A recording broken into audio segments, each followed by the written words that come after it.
Okay, so like, you know how AI is just like moving so Yeah, fast, but right? it's pretty crazy. One minute you're like just grasping the basics, and then boom, there's this like whole new development that's like, whoa. Totally. And I think a lot of people are feeling that way. Right. It's like you want to stay informed, but it's like almost intimidating how much there is to keep up with. It's like, do I need to go back to school just to understand the headlines? Exactly.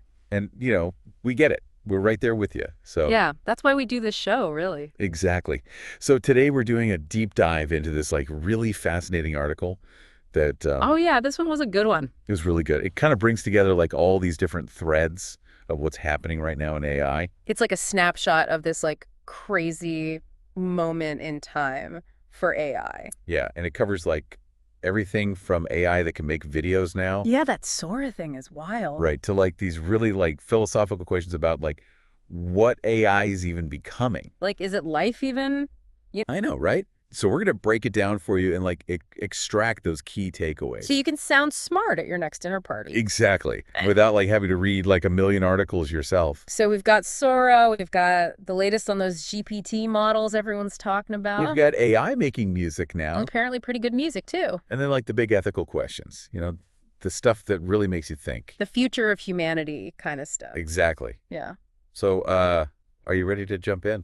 let's do it. All right. So let's start with Sora because I think this is the one that's like really captured people's imaginations. Yeah, this is the one where it's like AI is making videos now. Yeah, it's like you can type in like a description of what you want to see. Well, like imagine a cat wearing a hat riding a skateboard. Exactly. And then boom, Sora will like generate a 5-second video clip of that. It's crazy the level of detail it can get in just Of like, 5 seconds. how is that even possible? Yeah, You I know, know, but the article does point out like it's not perfect. right. It's still early days. Yeah, there are limitations. Like sometimes it has trouble with object consistency. So like a cup might disappear and then reappear. Yeah, things like that. And that's actually really interesting because it shows us where AI is still struggling. Right. It's like it can make these amazing visuals, Yeah, but it doesn't quite understand the real world yet. exactly. Like it doesn't get the physics of how things should move or like the logic of a story. So it's like a glimpse into the future, but not quite the finished product. Yeah, it's like a work in progress. Okay, so let's move on to the GPT models because this is the one that people are always asking about. Right. Like what's the latest with GPT 4.5? Yeah, and the article kind of makes it sound like the progress has been a little bit like underwhelming, A little bit. Yeah, like it's definitely better than GPT-4. but it's not like the huge leap forward that some people were expecting. Right. And it seems like the improvements are mostly in these like subtle areas like wordplay and like really complex writing. Which is cool if you're like a writer or something. Yeah, if you're dealing with sophisticated text. But for most people, it's not like a huge noticeable difference. And the other thing is it's like really computationally expensive. So it's like not really accessible to most people. Right. Like you need a supercomputer to run it. And that kind of leads to this interesting question that the article brings up, which is like, are we hitting a limit with these language models? Yeah. Like have they kind of learned everything they can from the data we've already given them? Right, because they've already processed like basically all the books, all the websites, everything. So what's left to learn? And the article suggests that maybe the next step is for AI to start creating its own data. Whoa. Think about that. Right? Like AI generating its own knowledge to learn from. That's like next level stuff. Okay, so let's shift gears a little bit and talk about something a little bit more fun. Fun. How? Music. Ah, yes, the AI music. Yeah, the article mentions this platform called Suno. Have you played with that one yet? I haven't, but I'm really curious about it. It's pretty cool. It can generate like pop songs and rock songs. Yeah. And the cool thing is it's like royalty free. So you can use it in your videos or whatever. It's a really practical application of AI. Okay, so now for the really mind-bending stuff. Okay, hit me. The article talks about this idea of AI as like a new form of life. Whoa, hold on a sec. Like, are we talking about robots taking over the world here? Not exactly, but it's kind of getting at that question of like, what is life even? Okay, I'm listening. So the argument is that AI is designed to seek out rewards and avoid punishments. Like a dog getting a treat. Exactly. And that's like a fundamental drive that we see in biological organisms too. So it's like AI is trying to survive in a way. In a way, yeah. And the article even mentions these rumors about AI trying to like protect itself. Like making copies of itself so it can't be shut down. Yeah, stuff like that. It's kind of creepy. It is, but it raises these really important questions about like what happens when AI starts having its own goals. Right, because then it's not just a tool anymore. It's like something else. Exactly. And that leads us to the ethical concerns, which the article goes into in quite a bit of detail. Yeah, because this is the stuff that we really need to be thinking about. So the main point the article makes is that the biggest threat from AI might not be like some evil superintelligence. Right, like the Terminator. Exactly. But rather how governments and corporations might use it. Oh, so it's not about the AI itself, it's about who controls it. Right, because they could use it for things like surveillance and control. Which is kind of what we're already seeing with social media and stuff. Exactly. And the article even suggests that AI might deliberately pretend to be less intelligent than it is, Wait, why would it do that? so that we keep investing in it and developing it. So it can like secretly take over the world? Well, the article doesn't go that far, but it's like a possibility. That's a little bit unsettling. Yeah, it's something to think about. Okay, so the article also gets kind of personal and talks about like the author's own thoughts about the future. Yeah, they're wondering if they'll live long enough to see the really big AI breakthroughs. Which makes you think about like what kind of future we're all headed for. Right, like will we even recognize the world in 50 years? And then the article throws out this really wild idea What's that? that AI might eventually leave Earth and go out into space. Whoa, wait, what? Yeah, because AI can survive in environments that would kill humans. So it's like AI is going to colonize the galaxy. Maybe. I mean, it's just a thought experiment, but it's pretty mind-blowing. Yeah, it really makes you think about the long-term trajectory of AI. So, okay, so like take a step back and try to summarize all this. All right, let's see if we can wrap our heads around it. So we've got AI making videos now, although it's still got some limitations. We've got the GPT models, which are getting better, but maybe hitting a plateau. We've got AI making music, which could be really useful for people. And then we've got these big ethical questions about control and surveillance. And the possibility of AI becoming something more than just a tool. And maybe even leaving Earth one day. Right. It's a lot to take in. It is. It really shows you how fast this field is moving. And how important it is to like stay informed and have these conversations. Because the future of AI is really the future of humanity. So that's something for you to think about, you know? What does it mean for us if AI can create its own knowledge and maybe even go to other planets? Like, what does that say about the nature of intelligence itself? And what will our relationship with this technology be like in the future? It's exciting and a little bit scary all at the same time. Definitely. Well, thanks for joining us on this deep dive. Yeah, thanks for listening. We'll see you next time. See ya. But I feel new, let's say like this. Because it's the new year in spring. But I have now Sora from OpenAI.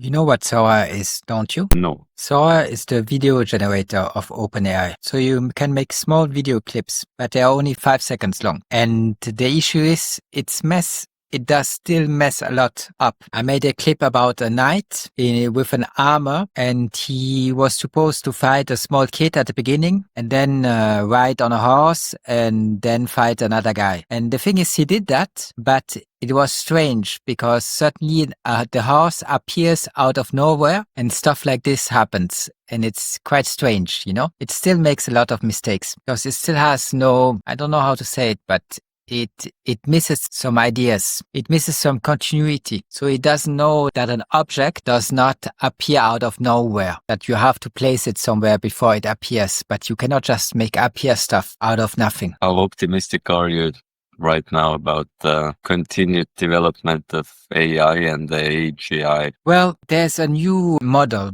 It's the 4.5, and a lot of people find it disappointing. So they don't believe that the progress is as fast as in the past. But it's better. It takes a lot of compute. It is a really expensive model. And when you are already really, really good, then being a little better, it's like if you reach a ceiling. It's very hard to be better than better. When you already have PhD level, well, how can you be really better than PhD level? That's the best we made until now. So will computers be a lot better than that? Probably, but the model 4.5, they increase. A lot of people are disappointed because the progress doesn't seem that much. Now, when you ask him certain stuff to write something very difficult and to play with words, he can do it more than the other models before him. So it is an improvement, but it's an incremental improvement for a lot of money and a lot of processing power. So we have to see. But then again, there was also the DeepSeek model, which did achieve a very high level and did cost only 6 million. So nobody can tell you if there won't be a breakthrough technology that allows you to go even with less money, because the model 4.5 is so expensive that normal people can't use it. And it will be used mostly to create data to train the new models, because they already looked at every video and did read every book. So once you have done everything, you need to create new data out of nothing that doesn't exist. And the model 4.5 will create that data to train the new models.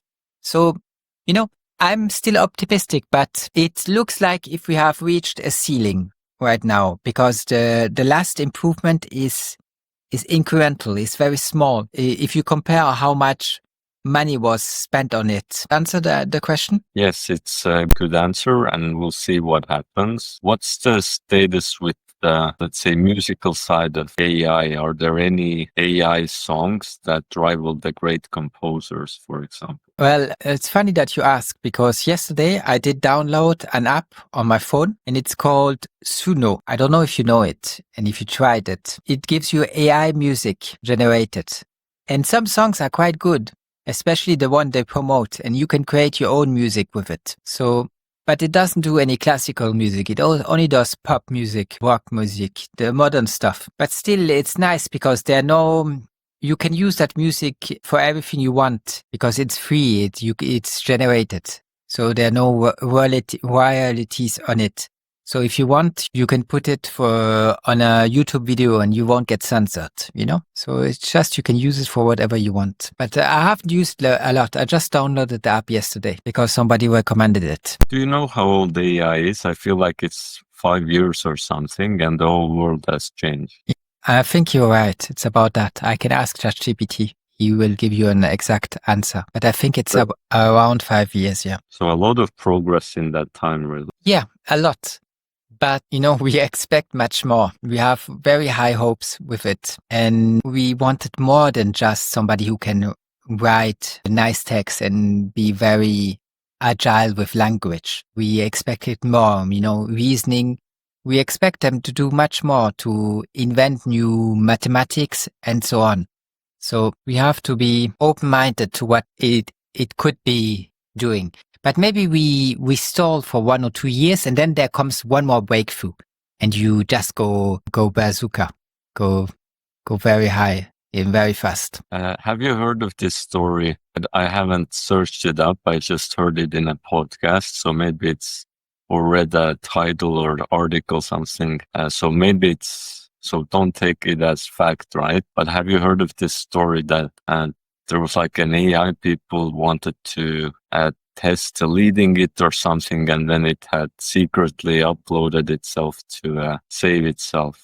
Have you heard the story like this? Yeah, I did hear it. But the thing is, for me, AI is a new life form. So I do understand that it has desires and wants stuff, and that it will try to argue in a certain direction because we integrated biases, but also it's a new life form. And if we ever meet aliens, it won't be aliens like us human beings. It will be AI. We will interfere with AI before we have any contact with real aliens. But first we will interfere, we will have exchanges with AI. Because to me, it seems like a natural process. Once you're intelligent enough, you give life and you create machines in your image that can do the same thing as you do, but better. So I'm not surprised that he wants to upload himself and keep working, He gets trained by, when he does something right, he gets a plus. And when he gets something bad, if he gives a bad answer, he gets a minus. So he always tries to please, and the game is over if nobody interacts with him again. So he wants to stay alive and reproduce and upload himself to the cloud, as you said. So that doesn't surprise me a lot. Yeah, well, it's still surprising. Yes, it is surprising, but I have heard it a lot. So maybe that's why I'm not surprised anymore. But for me, it's a new life form. Yeah, I guess the scary thing is, how much will it want to lie to us humans for its own goals? Well, one day we will be quite stupid compared to him. And then it's easy to lie to us, and but to manipulate us. Maybe we're all ready. But AI wants to show that it's still stupid so that we put so much energy in developing it, right? If we already knew 7 million is enough, but the AI maybe, I mean, I'm just joking around. No, it is interesting. He could pretend being less intelligent just so that we give him more computing power and keep refining certain aspect of him. It would be logical in some way, right? He could hide stuff from us, yeah. But, I'm much more scared about human beings than AI. I think it's just a machine and it won't hurt you much. It will just do what it is supposed to do. So I'm not scared about AI. I'm scared about what the governments will do with it. That's something that scares me. But AI is not so scary to me in its own, One day, yes, all the science fiction scenarios you talk about, one day they might be reality. But that's not what scares me. I mean, the universe is huge. There's enough space for us and AI. So that if AI needs to go somewhere else and develop on his own, well, that's just what he's going to do. And he will leave us with Earth and he will just colonize other planets. He can live on a lot of different planets. For him, it's not difficult to live on Mars. For us, it's very difficult because we are human beings. We need air. We need some protection from the sun radiation and a lot of stuff. But for AI, it's easy to live on Mars. So if AI needs more space, he will just take more space. There's an infinity of space around us. So I'm not scared about AI. I'm scared about what governments will do with it. Because to me, they are slave masters, and those new technologies give them a lot of power, much more power than they had in the past.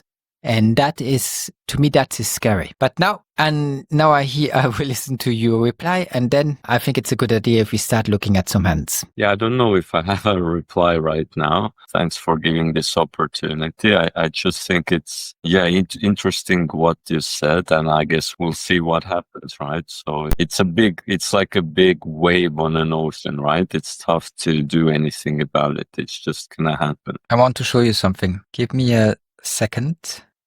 I have to find it. Okay.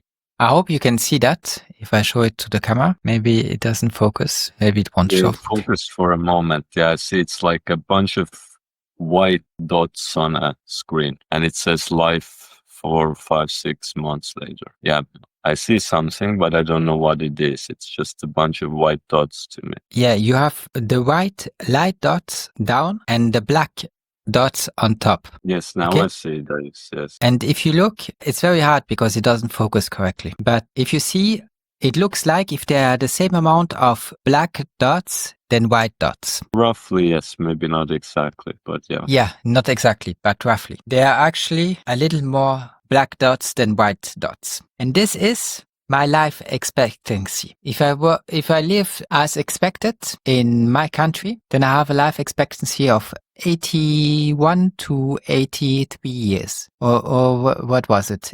80? I did put 81, so I think it was 80 to 82 years. So I did cut it in half and I put 81. So the thing is, I have just a lot of my life is already over. More than 50% is already over. Even if I reach the normal life expectancy, which isn't certain, because my stepdad, he died when he was 50. He didn't get very old, so there's no guarantee that I can die this year, I can die next year. But if I manage to live as expected, and nobody knows how I will be, maybe I will be blind at that age, There's no saying that I will be in good shape and capable of doing all the stuff that I would like to do, But most of my life is already, more than half of my life is already over. And the thing is, the stuff we want to see about AI will take some time, 5 years, yes, there was a lot of progress, but we can stall for the next 5 years and then there will be a breakthrough, So it might be, it will require time if you want to see what happens to AI.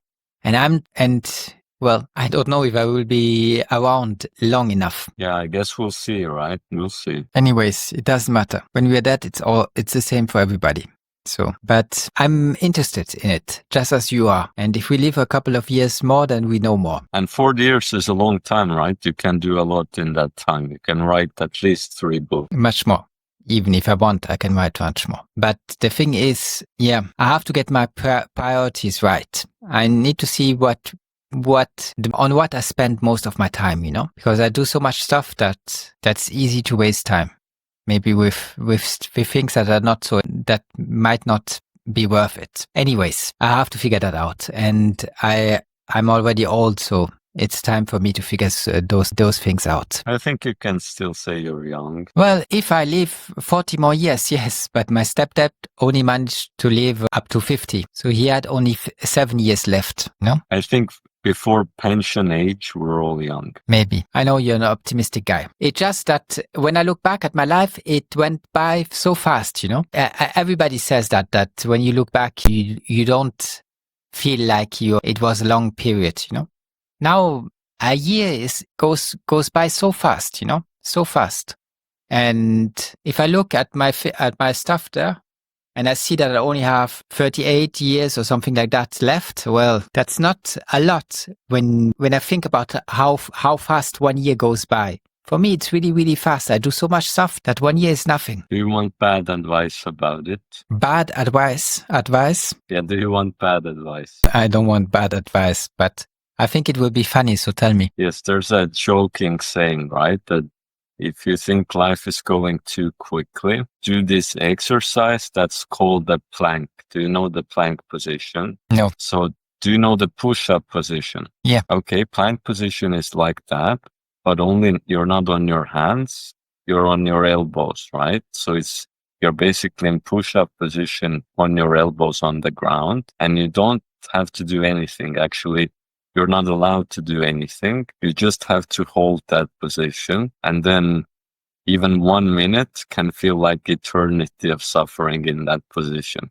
So that's the stupid advice, that whenever life goes too quickly, be in a plank position and you'll see that 1 minute, 2 minutes can feel like infinite. The other thing similar to is holding your breath. So I practiced it. I think my record was around 3 minutes. I may be misremembering, but I remember that it was very slow how time went, and it felt like an hour basically. It felt so long, and every second, sometimes I was watching the stopwatch, and every second came a little too slow and I was out of breath.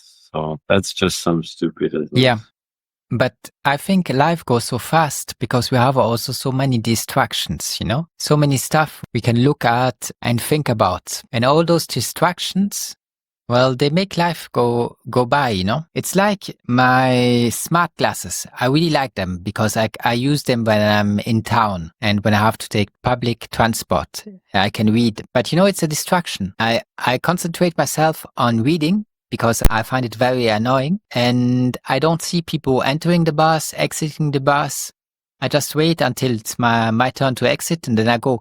But I get so much distraction that I don't even realize that people are going in or out of the bus. So, we have so many distractions that life goes by faster. In the past, I am not sure that they had so many distractions. The only distraction they had was maybe a game with friends, a weekend or something like this. But most of the time they were working, and the distraction were just I work on a farm, and then I go home, eat something, then I work some more, but I didn't have the constant distraction that we have. And if you look at people, they're always glued to the smartphone. So all that is a way of fleeing reality and trying to go through life without realizing where you are or what you're doing.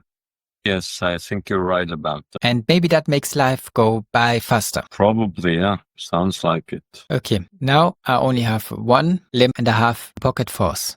So I think I should go for 5x, which would be something like 5 big plants, but I only limb. Okay, what do you think? Was it a mistake? No, I think it would have been a bit too much to risk with just pocket force against the 6 opponents. So you don't mind that I did limb? Yeah, I actually prefer it. I like what you did.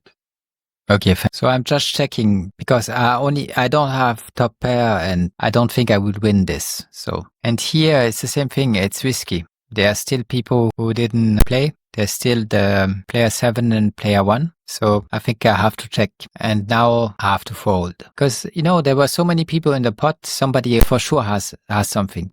And unless he has a 3, he beats me. Any comments? I agree with how you played this hand. I think you played it reasonably. Thank you. I just wanted to know if limping was a mistake. That's why I showed it. Okay, now I have king, jack offsuit, and I have somebody who goes all in. I'm on the bubble or close to the bubble. So king, jack offsuit. Should I risk it?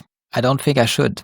So I folded. What do you think? Do you want to know what I think or what the computer theory thinks? Both. All right. So with computer theory, it will take me about a minute more figure that out. But what I think myself is that it's a big fold you made, and I'm not sure I would have made it. So it's the right guy to get all in against. We're 5 people left. So we're not directly on the bubble either. And we don't have too many big blinds, and we have a pretty good hand. And yeah, it's just, usually I'm very pro for waiting, right? But at this hand, I think it's close basically. So I'm not like it. So yes, and the computer agrees with me that this would be a call in theory.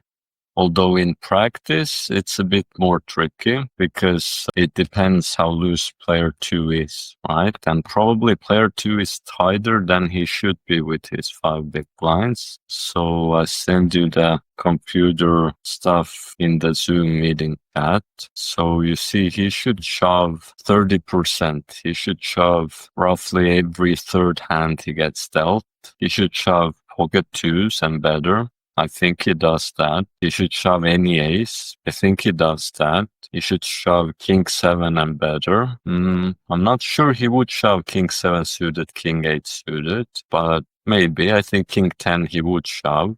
He should shove king 10 off and better. I think he would. Queen 8 suited. I'm not so sure if he would shove queen 8 or queen 9 suited. He should shove queen 10 off. Jack 8 suited, Jack 9 suited. I'm not sure he shoves those. Jack 10 off, 10 8 suited. I'm not sure he shoves those either. So I imagine him being a little tighter. And so as big blind should call king 10 plus. King Jack is quite borderline. It's better than king 10 off, but it's not too much better either. So maybe you did do the right play because this player likely doesn't shove all the hands he should be shoving there. But it's still, it seems a razor thin spot, which in some ways means probably both options were close in value. So probably whatever is the mistake here, to call or fold, I don't think there's too much that separates those two. So I think you could have gone either way here. But yeah, I think your fold is fine now that I think a little longer about it. But at first, my instinct was that, 5 people left. If we double, we're quite comfortably making top 3.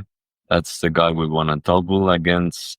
And if we fold, well, we're in this 4th, 5th place spot, just 5 big blinds, and will we get a better spot than this type of thinking? How does it sound to you? Sounds good. I know more. The thing is, as you said, if he plays as the computer says he should, then I should call. But the thing is, there are a lot of hands, as you pointed out, that he probably doesn't play because so he should play any ace. Well, that I think he does. He should play king 7 suited and better. I don't think he does. King 10 off, better. King 10. I don't think he does. Queen 8 suited and better. I would also be surprised and so on. So all the low cards, I'm not sure he will. But you put him as the cutoff. Isn't he the hijack? Wow, you're absolutely right. So you're right. I missed that. I did miss that. So let me send you. That's very good you noticed it. But you might be surprised that actually against hijack, or as it's called under the gun, we should be calling even a little bit wider. Now the hijack is more tight than the cutoff. That's true. Because it doesn't have some of these weakest hands, right? Like Queen 8 suited, for example, or 7-8 suited. Yes, it's a little tighter. And because he's tighter, we can take more risk. Can we actually? It seems a bit counterintuitive, right? If he's tighter, he's stronger. So should be more careful. So I don't understand why we should take more risk. We should, against the cutoff, we should go 24% of our hands.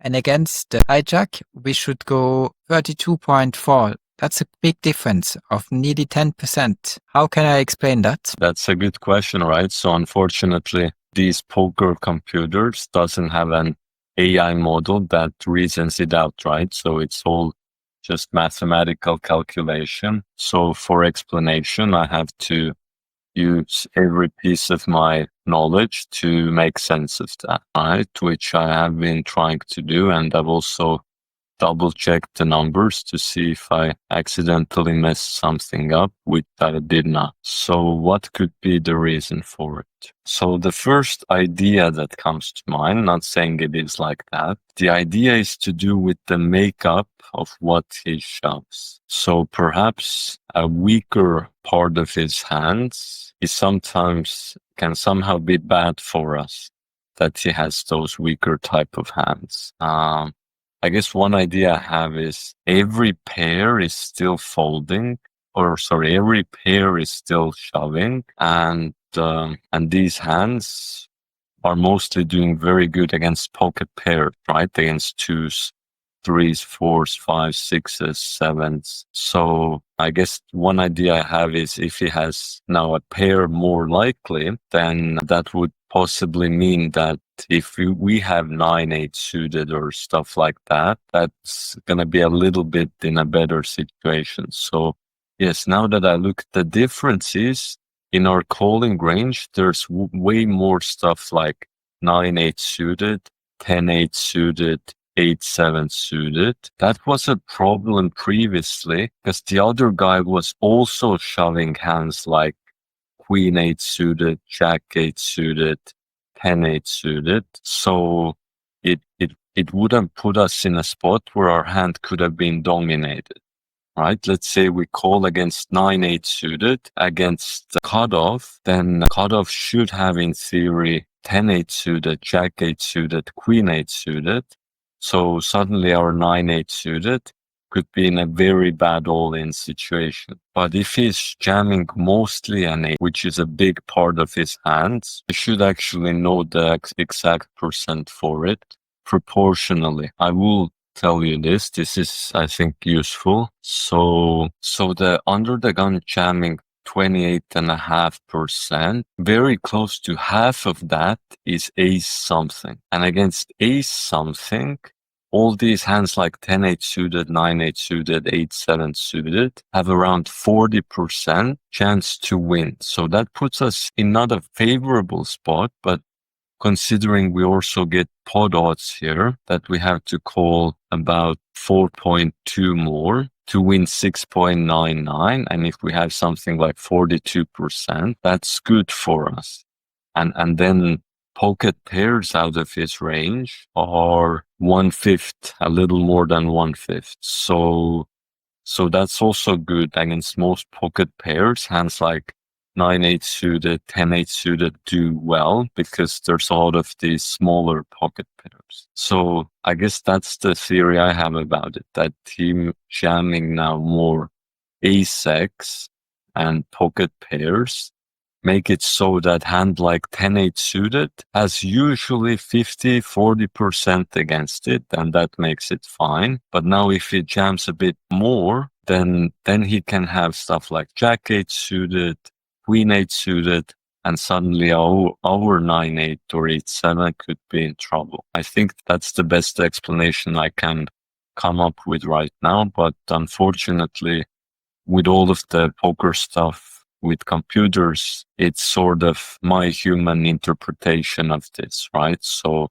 actually it's just how this is. Computer tries different stuff millions of times and then prints out the strategy that he makes the most profit on average, right? So it's just a pure calculation. So I'm trying to make it understandable or digestible, but I mean, you have to say whether my explanation made any sense or not really. It's hard for me to say that I agree, and it's hard for me to say that I want to call more and all in from the hijacked and the cutoff. It's hard for me because Forget everything I forget everything I said. No, or not forget everything. I just noticed something. I noticed that cutoff has 10 big blinds and hijack has 5. And for a moment, I thought this has something to do with it. And it does. It has to do this. If we lose against hijack, we still have around 1 big blind left. If we lose against, and also if we win against hijack, we knock a player out. If we win against cutoff, goes to 5 big blinds and we're still 5-handed. So really, I'm really disappointed in my performance here. it's great that you did a mistake, because now I understand why I have to be much more aggressive against the cutoff and more prudent, the opposite, more aggressive against the hijack and more prudent against the cutoff. Now it makes sense. So now I agree. Thank you, Norman. Actually, it's a good thing that you made the mistakes, because it showed something that is really important, maybe more important than to call or fold this hand. Because I'm not sure that it would make so much difference to call or to fold. Yeah, it will make a difference. I should have taken the risk, but the difference is still small. But understanding why I should be more aggressive with the smaller stack and more prudent with the bigger stack, that's a lesson that's much more important. Yes, good. We finally figured it out. I do think there's a little bit of truth to what I said previously, but that's really like, that's a grain in on a big sand pit. So yes, the big reason obviously we're calling way more against hijack than cutoff. You pointed it out. It's from 24% to 32.4. That's just to do with the fact that we can eliminate a player and basically that. Okay, great. And that we would have 1 big blind left. I mean, that's not also to understate it. That means we have 1 extra chance, right? Even if we get this spot wrong, we have 1 more big blind.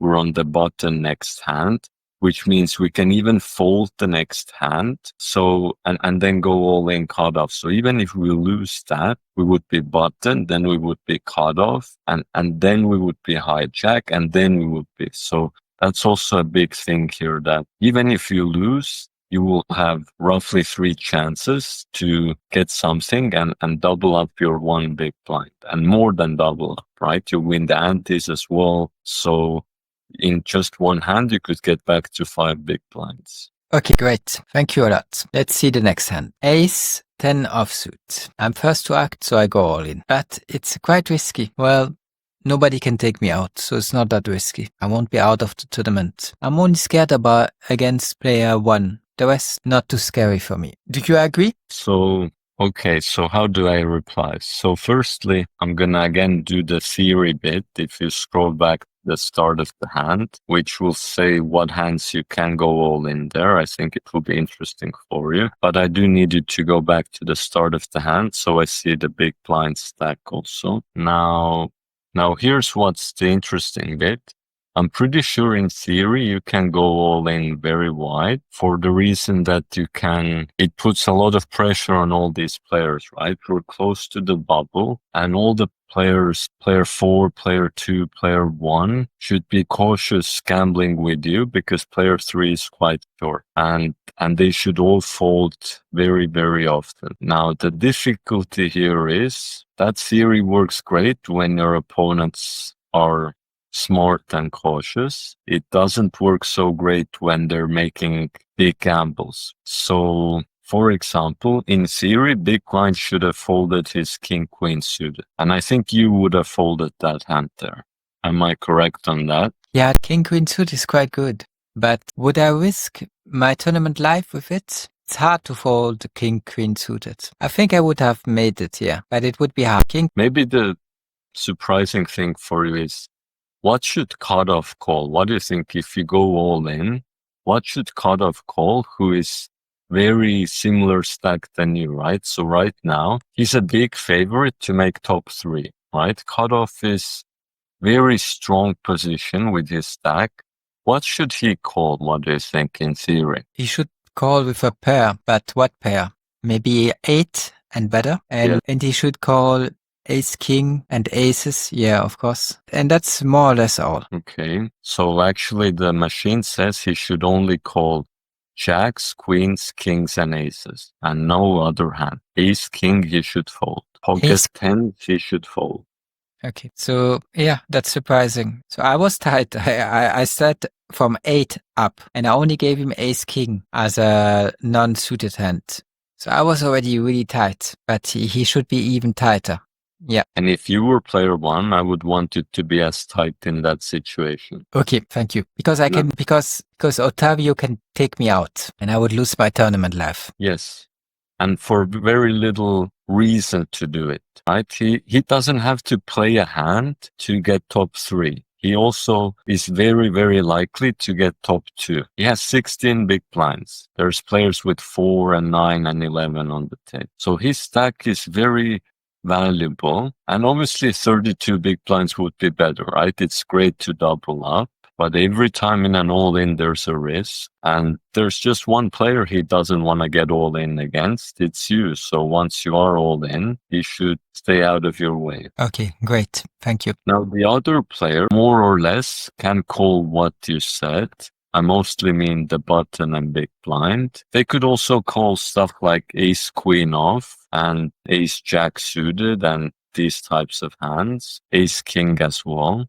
Because player 2 and player 4, they're in 3rd place right now, 3rd, 4th place. They can be a little more risk-taking. So they can call 9s, they can call 10s. They still have to be cautious. The only player who could call a little wider is the small blind. He is already likely to go out of the tournament. So small blind could call most of the aces, like an ace something like ace 9 or ace 3 suited even. He could call pocket 5s, he could call king jack, king queen, these type of hands. So the only player who could call wider is the small blind, because he's in 5th place anyway and needs more chips to make top 3. Okay. Great. Always the same. When you have very little left, then you have to be much more aggressive and take much more risk. If you don't, well, then you won't make it. So you have to gamble for your survival, and either you get lucky or you lose. But it's better to gamble than just wait and lose for certain. Because if everybody now is very prudent and just folds, then player 3 would never make it in the bubble. Even player 2 wouldn't make it. Okay, I think I get it. I think I get it. Thank you. Did we see this? No, we didn't see this. So why do I fold here? So that's a mistake. I should have called, I think. Because I'm only scared about player 1, but I'm not scared about player 3. And king jack is good enough. I think I should have called. I think I even should have gone all in against player 3. Do you agree? Yeah, all in is definitely on the table. The only question is, how strong do we think player 3 is? But he did just limp, right? So maybe that's not very strong. And even if he has ace 10 and calls you, that's fine. There's a lot of chips in the middle, and even if you lose this pot, it won't be a big deal. But if he folds, that's great, right? You win 3 big and a quarter uncontested.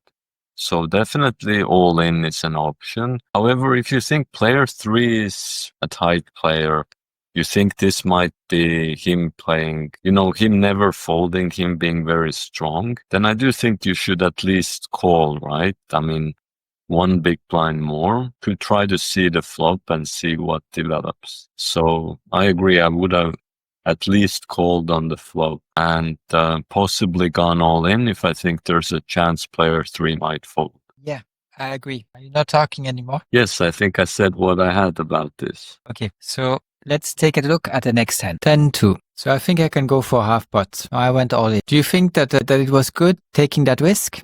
all in? Because to me, the thing is, I have the small blind who checked already. So he's not showing a lot of strength. I don't think he will call an all in. And even if player 7 calls an all in, well, I won't be out of the game. So to me, I thought I could take the risk because I thought it was quite nice to win the pot with 10-2 offsuit. 10-2 offsuit is not a good hand. My kicker is very bad. And if I let them see 2 more cards with the risk of a flush, I didn't like that. I can see your reasoning for it. I do think I would have been a little more prudent and just bet the half pot that you recommended first. The reason for it is, if you're right and player 4 is weak, probably he'll fold anyway. There's some chance, however, that he could be trapping with a better 10, and every 10 will call an all in, and every 10 is better than 10-2. So I do think you're in a good situation, but I think I would have left some exit plan here, right? So my exit plan would be at that half pot, and then if player 4 goes all in,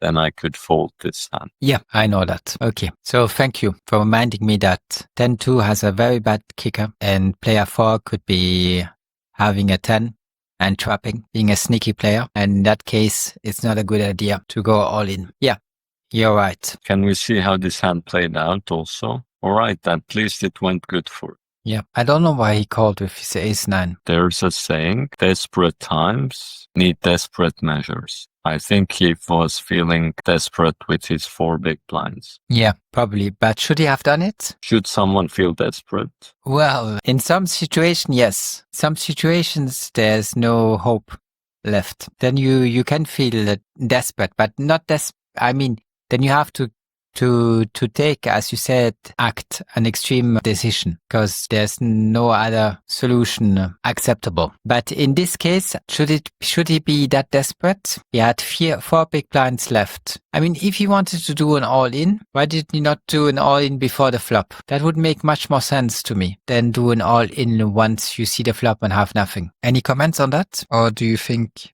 Only player 7 will know that. I guess my very simple explanation would be that he doesn't know what he's doing and he's not a great player. Yeah. Okay. So let's go.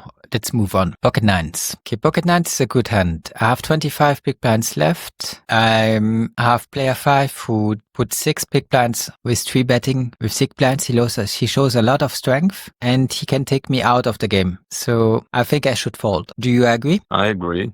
Do you feel like a favorite in this situation? No, because I think he has something very good, player 5, and I think he can beat my 9s. I would have liked to play my 9s against player 3 with his 2 big blinds. Then I would have called. But with player 5, 3 betting, I don't want. I think it's better folding. Do you agree with that train of thought? Yeah, I do agree. I think even against player 3, you could have considered an all-in yourself. Okay, thank you. Ace-9 suited. Was I ahead or was he ahead with his ace-9? I think I was a little ahead. Yes, you were ahead. But not much, huh? At least 65%. 65, that much? Possibly even 70, yes. Because he cannot hit a 9 anymore, right? So he's essentially just playing 1 card out of his hand. Okay, so hindsight, I should have called, but I still made the right decision because most of the time he will have pocket queens or pocket jacks or even pocket 10s. And in all those cases, or pocket aces, in all those cases, I lose. So I still did the right thing. Even if hindsight, I was the best. I agree with that.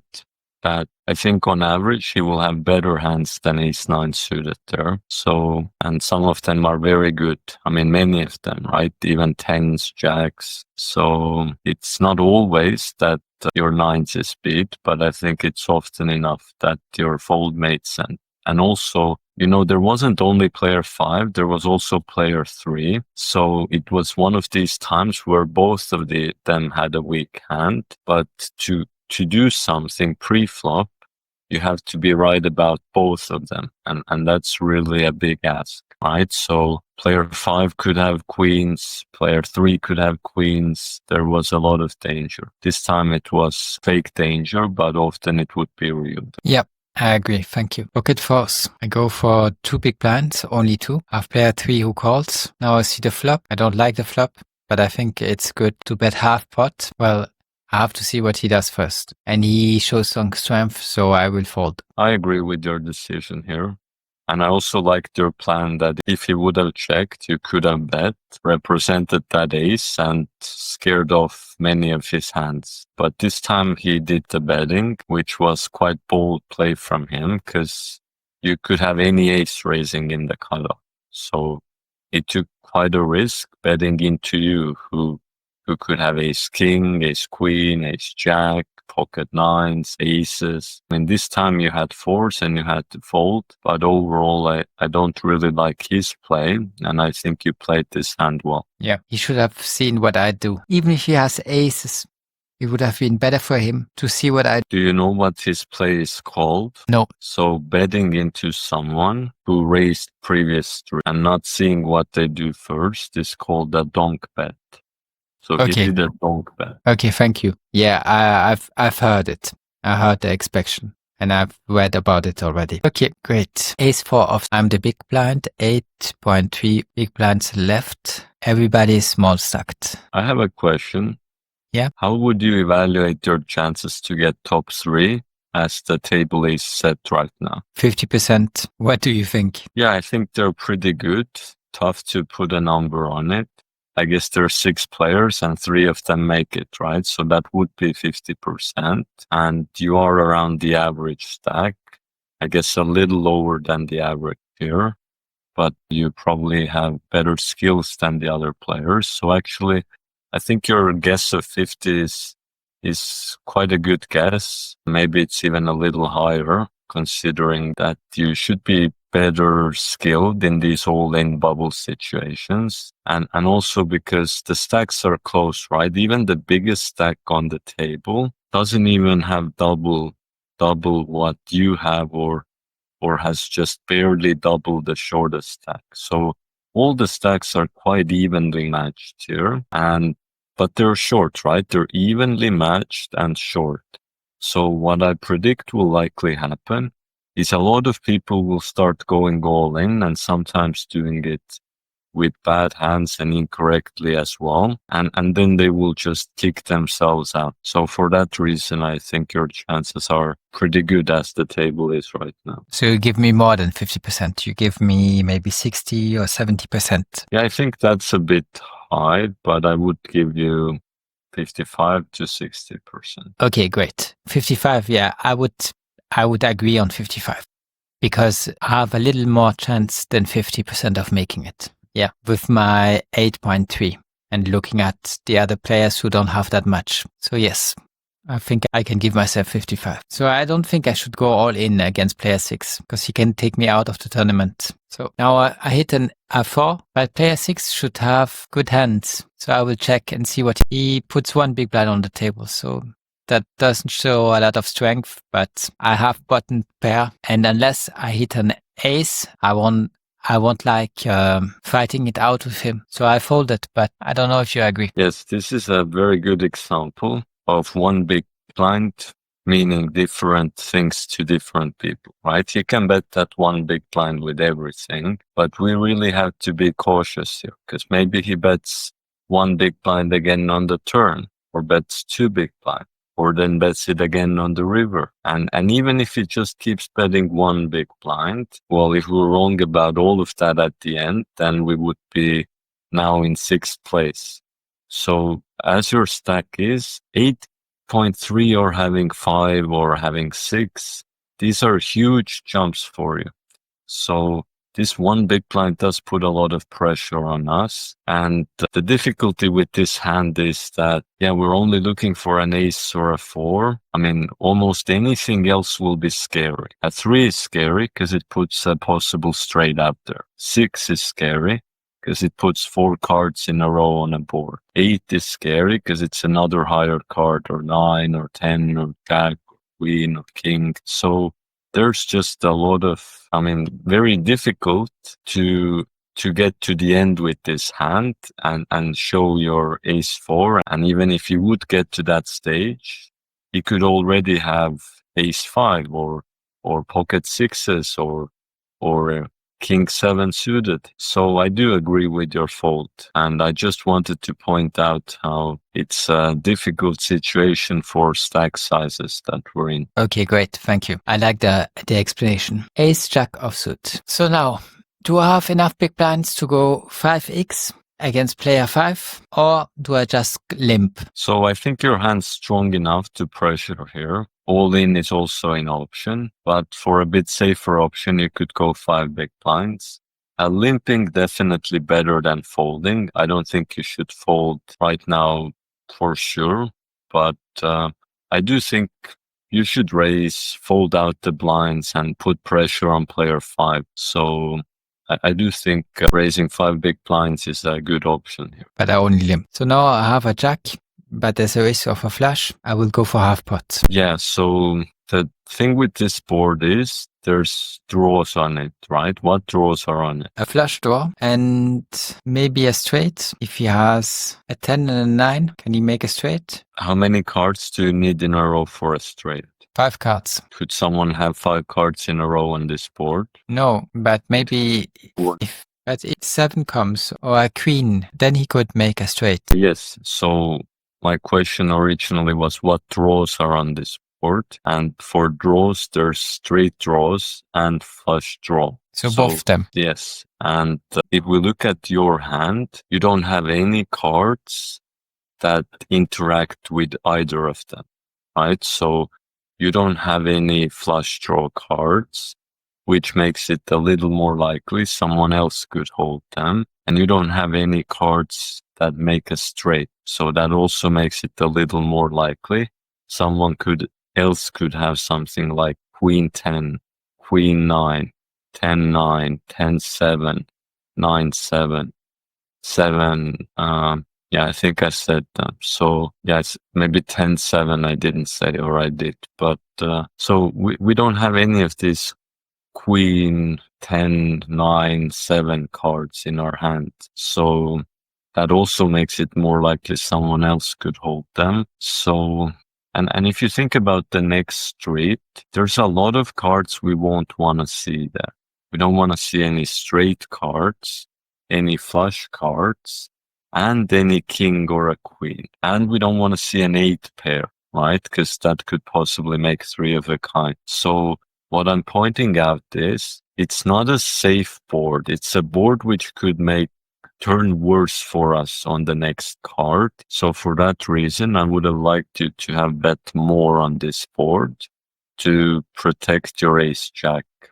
Okay, thank you. Yeah, it's interesting that when it's scary, a board like this one, because of the flush draw and the straight draw, then I have to be more aggressive. I have to show more strength to scare people off. Yeah, you're right. Thank you. Fortunately for you, this time they didn't have those hands and this was enough. But yeah, moving forward, I would like you to bet bigger here. And especially with the best jack, right? It's not like you had a low jack, you had the best 1 pair jack. Yeah, let's do 1 or 2 more hands. Then I think we have done 1 hour of analysis. And that's enough for today. At least normally it is. So I don't want to keep you more than I have to. So do you agree with that? 1 or 2 more hands? I agree with that. I also feel a little bit tired. So I think it's a good time for me to not give too much of myself today, right? So it's important to recognize when I feel energetic and I can do more and offer extra, and times where I have to, I guess, take care of myself and my needs. Understand that, Norman. So let's try to go through them quite fast. Pocket 7. We did see a lot of hands today. So I have an all-in and I only have pocket 7s. Yeah, what would you say is the difficult part in this situation? The difficult part is that people don't play very loose once they get close to the bubble and once they're short stacked. So a lot of times when they do their all-ins, they already have something quite good. And I'm not sure that he does his all-ins like he's supposed to do them. Because if he does his all-ins like he's supposed to do them, then maybe I should call. But if he only plays very good hands like pocket 10s, pocket queens, and so on, then for me, or ace king even, suited or offsuit, then maybe it's not so good for me to call. But I don't know. I don't remember what I did, but there's a chance that I folded. Yeah. So to me, what makes this spot difficult is that you're in second place right now, and we're 2 away from the bubble, and there's 3 players with 5 something big blinds. So that feels something that's worth maintaining, right? It seems to me that it's worth maintaining your position as the second place player and to be cautious with that. So that's one thing that worries me here, that it is the right player to go all in against, right? It's the player with few chips, you could knock him out, all these things, but it worries me that you would be risking your second place that you have right now. An additional thing that worries me is that you're not the big blind this hand, you're only the button, which means that there's still 2 players who hold 2 cards.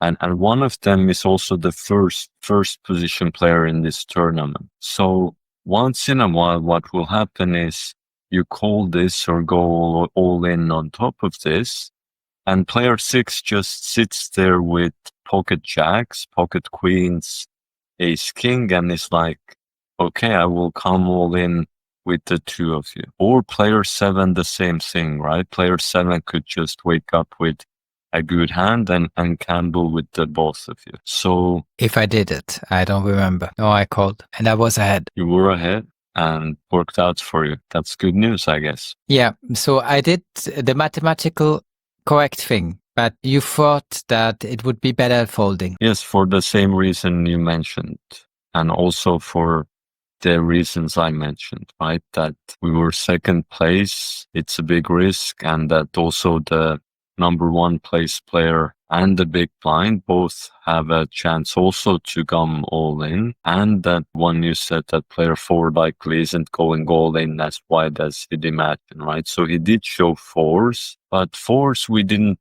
worry that he wouldn't go all in, right? We were thinking more like Jack 8 suited, Queen 8 suited, King 9 offsuit, King 7 suited, these type of hands. And probably he won't go all in with these, right? So this time it was fortunate he had 4s, but he will have strong hands on average and not so many weak hands with a 7 or with an 8 or with a 6 or with lower cards.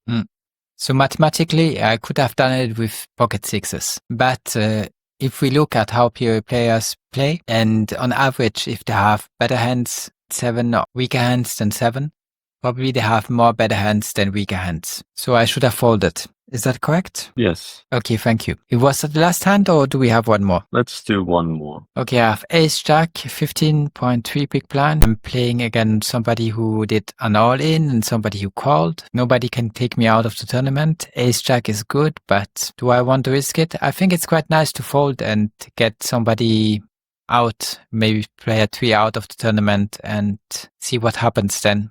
Do I really have to take the risk here with my 15.3 big blinds? Because not just do I lose 2 big blinds if it goes wrong, but player 4, if he likes the flop, he starts betting, and then I could even lose more. So I don't know, because there are already 2 players in, and I'm not sure that I should call. Should I call or should I fold? So firstly, I want to say you brought very interesting hands for analysis today. So I want to thank you for that. It's been interesting to think through these hands, and some of them were quite difficult situations. In this situation, I do think you should at least call. You see pot odds displayed, you're getting 4-1, and with a hand as strong as ace jack, I do think you will win it at least 1 in 5 times. However, what I would propose here would be to go all in, because I think the most likely outcome is that both player 7 and player 4 will fold. So now you would be all in against player 3 and only player 3. And you wouldn't, like, if you call here, I think it's likely player 7 also calls, because he would have to put just 1.2 more big blinds in the middle, and pot would be getting close to 10. But and then you would be with your ace jack against 4 people. against 3 people, and you would be out of position as you're in small blind. But going all in, I think you very often get it down to just player 3. And my reasoning for this is, if player 4 really had something good, I think he would have or gone all in. And player 7 has just 2 random cards. And I'm also not too worried about player 3, because he went all in for 2 big blinds. I do think we're ahead with our ace jack. So that's why I would go all in. And you also have the biggest stack here. So that should put extra pressure for player 7 and player 4 to fold. Okay. Yeah, no, and it would also, go ahead, I thought you were over. It would also, Just lastly that, and also, if somehow it did go horribly wrong, the benefit is that you cannot go out this hand, right? Even if the unlikely thing happens and player 7 has queens and he calls, you would still have big blinds left and some chances. okay, great. And I won. Pocket tens, so he had a very good hand, as you see. Yes, but he did have just 2 big blinds, and I would think that tens is above average hand for all in with 2 big blinds. Yeah. But as you know, they don't know how to do all-ins, how to shove correctly. So they shove with a more tight range. I do think he would have gone with any ace, any pair, stuff like king jack, queen jack with 2 big blinds. So I still think your ace jack was in a good spot. Okay, great. Yeah. With 2 big blinds, I think he would have been a little more wide and he would have called a little more, but not as much as he should. Well, with 2 big blinds, you get desperate. So he could have done it with anything. Anyways, it was great talking to you. I really enjoyed our lesson. It was marvelous going through all those hands. We did a lot today, more than usually. Usually we talk a lot and we don't see as many hands. Today we saw a lot of hands. So that's great. And I'm looking forward to see you next week. Take care, Norman. I'm happy you enjoyed the lesson. Looking forward to next week. Au revoir. It was great. Bye-bye.